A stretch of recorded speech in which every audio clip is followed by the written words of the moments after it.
Assalamualaikum semua. Selamat pagi dan salam sejahtera. Apa khabar kamu semua hari ini? Diharap kamu semua sihat sejahtera. Mu'alimah di sini alhamdulillah sihat. Hari ini Mu'alimah nak mengajar bahasa Melayu tahun 3. Jangan lupa sediakan buku teks. Kita akan belajar menggunakan buku teks. Okey. Jom. Tengok satu persatu. Bahasa Melayu tahun 3. Tema kekeluargaan. Unit 1, Keluarga Cegas. Tajuk Siapa Pantas. Buku teks, buku surat 5. Betul? Tengok buku teks, buku surat 5. Okey. Kita lihat lagi. Objektif. Pada akhir pembelajaran, murid dapat bercerita dengan menggunakan simpulan bahasa. Yang kedua, murid dapat memahami maksud simpulan bahasa yang dipelajari.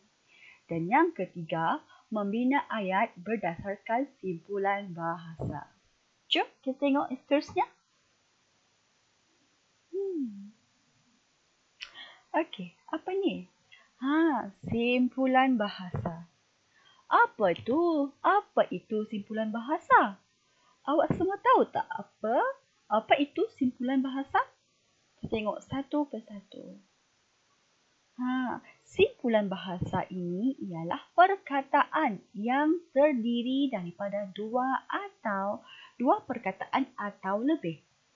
Yang seterusnya, simpulan bahasa mempunyai maksud yang berbeza daripada makna perkataan yang membentuk kata tersebut. Okey, kita tengok. Aktiviti 1. Bercerita dengan menggunakan simpulan bahasa. Siapa yang ada buku, boleh rujuk muka surat 5. Buka buku teks Bahasa Melayu muka surat 5. Yang tak ada buku teks, boleh tengok di paparan skrin ini. Dah sedia? Okey, mari kita baca ya. Mari kita baca. Okey. Siapa pantas?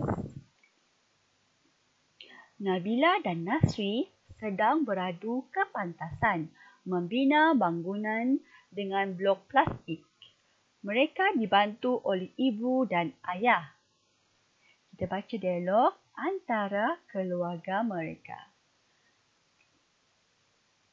Nabila, wah, cepatnya abang. Kalau begitu, kemenangan tentu dalam tangan abang. Lepas tu, kita baca dialog Nasri pula. Nabila, kamu masih ada peluang. Kamu jangan mudah putus asa. Betul Nabila, kamu ada bakat. Bangunan yang kamu bina sungguh menarik. Lepas tu ayahnya pun berdialog. Ya Nabila, mari kita menyiapkannya bersama-sama. Okey, seterusnya kita tengok perenggan di bawah. Ibu, ayah dan Nasri mengambil hati Nabila.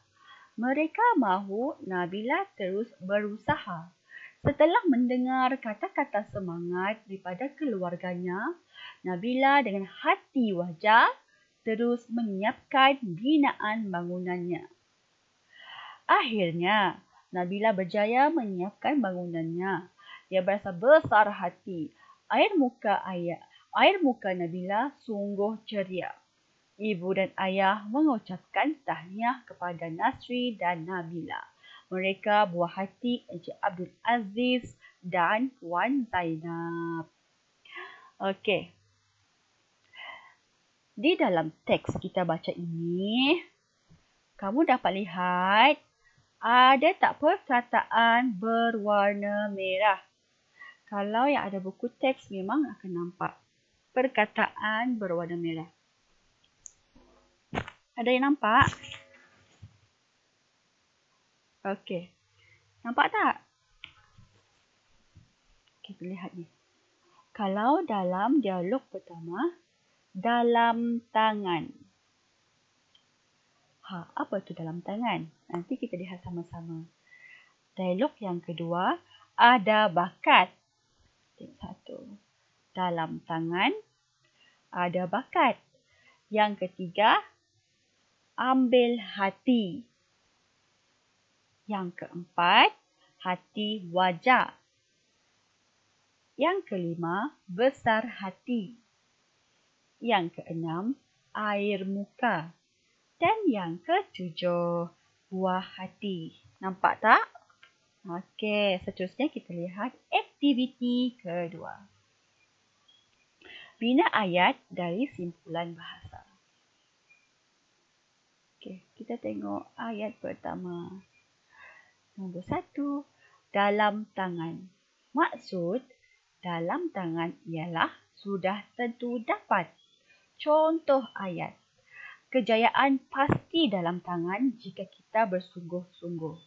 Maksudnya di sini, sekiranya awak nak berjaya, mestilah buat satu pekerjaan tu dengan bersungguh-sungguh. Sudah tentu awak akan dapat kejayaan tersebut. Jadi, simpulan bahasa yang digunakan adalah dalam tangan. Seterusnya, ada bakat. Maksud ada bakat pula ialah mempunyai kebolehan. Contoh ayat, Mira ada bakat dalam bersyair. Maksud ayatnya di sini, Mira ni mempunyai kebolehan dalam bersyair. Faham? Seterusnya, ambil hati.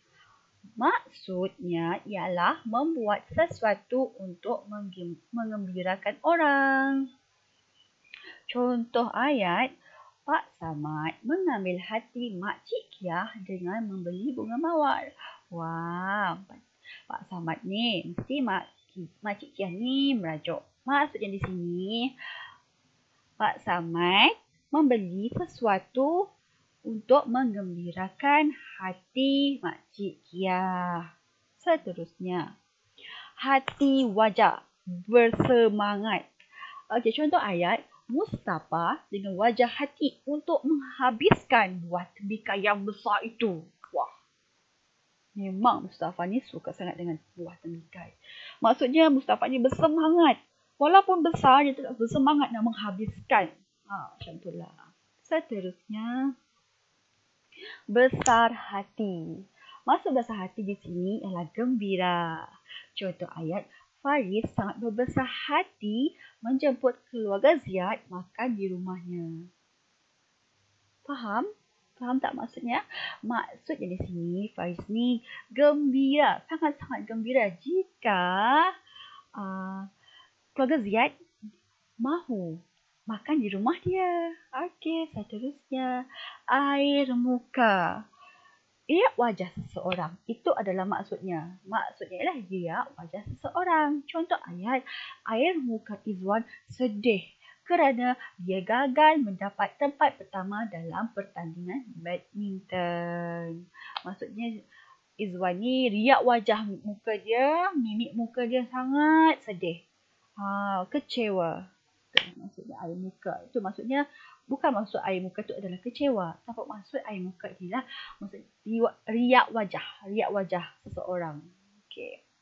Seterusnya, buah hati. Maksudnya ialah orang yang dikasihi. Contoh ayat, Luqman adalah buah hati kepada Puan Hani. Maksudnya, Luqman ini adalah anak yang disayang oleh Puan Hani. Okey, seterusnya ialah habis dah. Sekian, terima kasih. InsyaAllah nanti kita jumpa lagi di dalam pembelajaran yang seterusnya. Assalamualaikum. Bye-bye.